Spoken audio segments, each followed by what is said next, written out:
Isa sa pinakakamangha-manghang tanawin dito sa Northern Samar, ang Pinusilan Blue Lagoon na matatagpuan dito sa Mapanas. Dinarayo ito ng mga turista, hindi lang mga lokal kundi pati mga artista at galing pa sa iba't ibang parte ng Pilipinas. Isa talaga itong hidden paradise na ipinagmamalaki ng Northern Samar.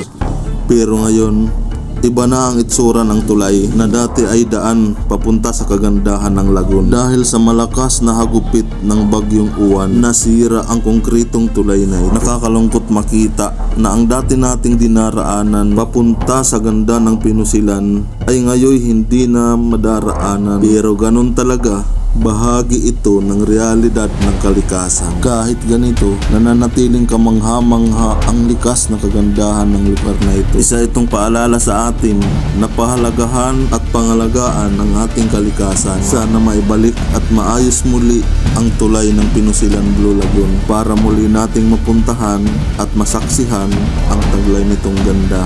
Ako nga pala si Paddy Chris Vlog at ito ang kwento ng Pinusilan Blue Lagoon ng Northern Samar. Isang paraisong sinubok pero hindi nawasak ng bagyo.